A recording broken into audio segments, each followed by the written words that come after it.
रेवंत रेड्डी और आरएसएस, क्या है इसकी हकीकत? केटीआर साहब, असद साहब, अकबर साहब ने कहा कि रेवंत रेड्डी साहब बीजेपी आरएसएस के लिए काम करते हैं, और रेवंत रेड्डी साहब का ये बार बार कहना है कि टीआरएस और एमआईएम मिल के बीजेपी और आरएसएस के लिए काम करती है। इलेक्शन का माहौल है, हर लीडर एक दूसरे के ऊपर इल्जाम लगाते रहता, मगर आप इन चारों लीडरों में से किसी की भी मुंह जबानी लगाए गए इल्जामात पर आप यकीन मत कीजिए। हकीकत क्या है वो जानने की आप कोशिश कीजिए।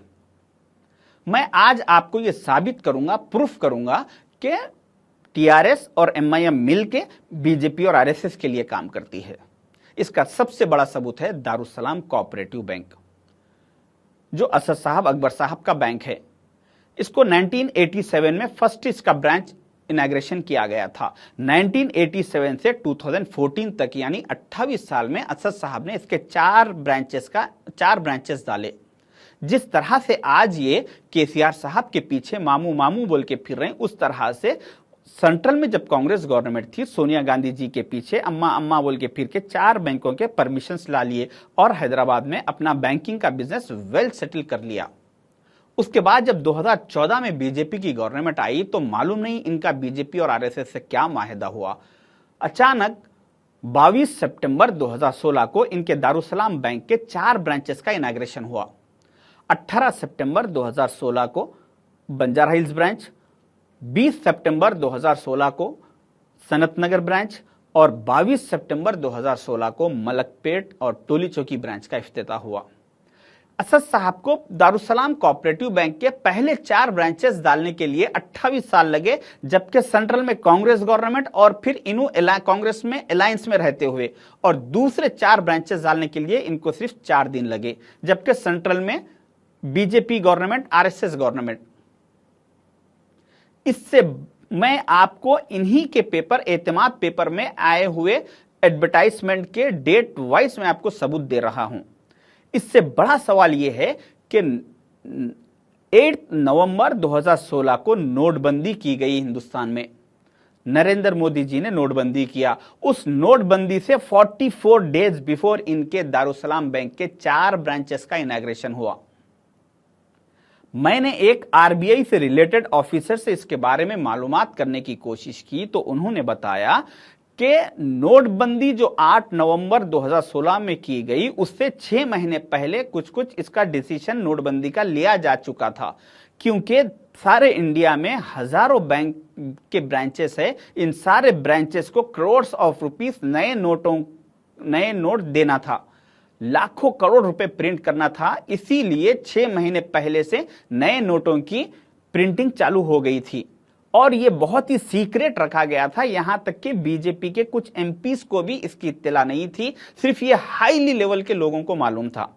और नोटबंदी होने वाली है, इस वजह से सारे इंडिया में कोऑपरेटिव नए बैंकों के परमिशंस और ब्रांचों के परमिशन तकरीबन रोक दिए गए थे। वैसे वक्त पे सारे हिंदुस्तान के कोई कोऑपरेटिव बैंक के 4 ब्रांचेस का किसी को परमिशन नहीं मिलता, किसी के 4 ब्रांचेस इनॉग्रेशन नहीं होते नोटबंदी से पहले। दारुसलाम कोऑपरेटिव बैंक के 4 ब्रांचेस 44 डेज बिफोर इनॉग्रेशन होते हैं, इनको परमिशन मिलता है। ये इस बात का सबूत है कि ये दोनों भाई आरएसएस और बीजेपी से सेंट्रल में मिलके काम कर रहे हैं और इनको इस बात की शाहिद की इत्तला पहले से थी।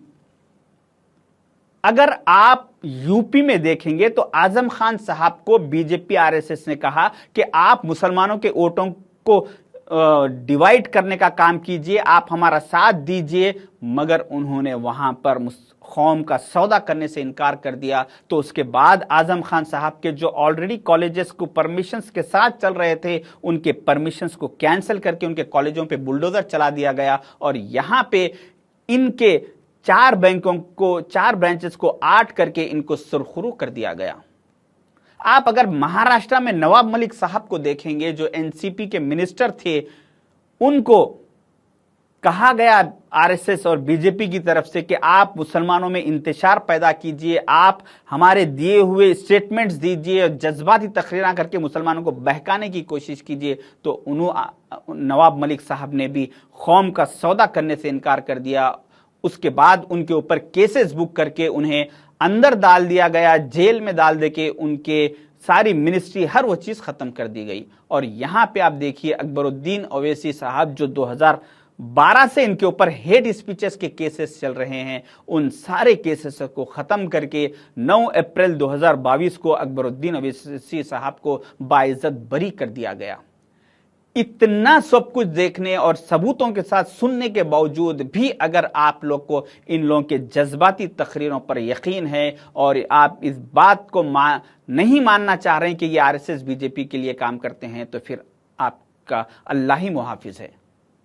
कर्नाटक असेंबली इलेक्शन के वक्त जो कर्नाटक के सारे माइनॉरिटीज ने मिलकर वहां पे जेडीएस होने के बावजूद भी मुस्लिम माइनॉरिटी वोटों को डिवाइड ना करने का अहद किया और सारे लोग मिलकर सारे हिंदुस्तान के मुल्क के हालात को नजर में रखते हुए कांग्रेस के साथ जाने का डिसीजन लिया और वहां पे कांग्रेस के साथ गए, इसका रिजल्ट ये हुआ कि वहां से बीजेपी और आरएसएस का कर्नाटक से सफाया हुआ और उसके बाद उसका असर तेलंगाना पर भी पड़ा।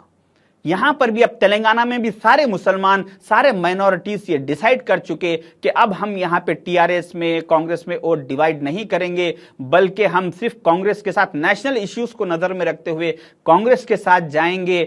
तो उसके बाद यहां पर भी अब जब सारे मुसलमान माइनॉरिटीज ये डिसाइड कर चुके, तो इस खौफ से बीजेपी और आरएसएस को ये खौफ महसूस हुआ कि कर्नाटक में जैसा हमारा वजूद खत्म हो गया, वैसी अब तेलंगाना में भी अगर वजूद खत्म हो जाएगा, तेलंगाना से भी अगर कांग्रेस आ जाएगी, तो इसका सारा असर 2024 के सेंट्रल इलेक्शन पे पड़ेगा और हिंदुस्तान में हमारे पूरे वजूद पे खतरा आ जाएगा। इस वजह से उन लोगों ने, आरएसएस और बीजेपी वालों ने एक नया फॉर्मूला शोबदा शुरू किया कि इन लोगों को, इन तीनों को काम पे लगा दिया कि मुसलमान वोट, माइनॉरिटीज वोट सिर्फ कांग्रेस की तरफ ना जाए बल्कि डिवाइड हो जाए। इस वजह से आप ये कहते जाओ कि कांग्रेस के लोग आरएसएस के लिए काम करते हैं।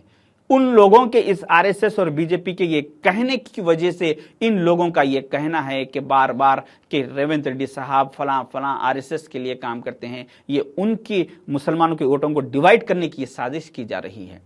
मेरी आप तमाम लोगों से रिक्वेस्ट है कि नेशनल इश्यूज को नजर में रखते हुए अक्लमंदी का मुजाहिरा कीजिए, दिमाग से सोच समझ के। इतने सबूतों के बाद भी अगर आपको यकीन नहीं है तो फिर अल्लाह रहम फरमाए आपके ऊपर। शुक्रिया, खुदा हाफिज।